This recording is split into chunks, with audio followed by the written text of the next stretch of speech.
Hi friends, PG న్యూస్కి స్వాగతం. Kuwait రక్షణ మంత్రిత్వ శాఖ ప్రతినిధి కర్నల్ సౌద్ ఆల్ అత్వాన్ ఆదివారం నాడు ప్రకటించారు. గత 24 గంటల్లో దేశ దక్షిణ ప్రాంతంలో 3 బాలిస్టిక్ క్షిపణులను కువైట్ వైమానిక రక్షణ దళాలు విజయవంతంగా అడ్డగించి నాశనం చేశాయని, అదే సమయంలో జాతీయ గగనతలంలోకి చొచ్చుకుపోయిన అనేక శత్రు డ్రోన్లను కూడా తటస్థీకరించాయని ప్రకటించారు. ప్రస్తుత సంఘటనలపై జరిగిన 3వ మీడియా సమావేశంలో ఆల్ అత్వాన్ మాట్లాడుతూ, అంతర్గత వ్యవహారాల మంత్రిత్వ శాఖ సమన్వయంతో భద్రతా విధులు నిర్వహిస్తూ తెల్లవారుజామున మరణించిన లెఫ్టినెంట్ కర్నల్ అబ్దుల్లా యమాద్ ఆల్ షర్రా మరియు మేజర్ ఫహద్ అబ్దుల్అజీజ్ ఆల్ ముజమ్మద్ బలిదానాలకు సంతాపం తెలిపారు.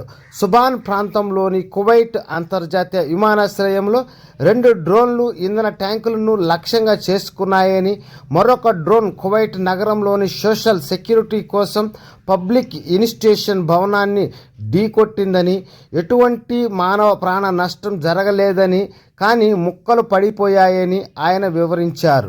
ఆల్ అత్వాన్ పౌరులు మరియు నివాసితులు ఎటువంటి తునకలు లేదా విదేశీ వస్తువులను తాకకుండా ఉండాలని మరియు అత్యవసర హాట్లైన్ 112 ద్వారా వీక్షణలను నివేదించాలని కోరారు.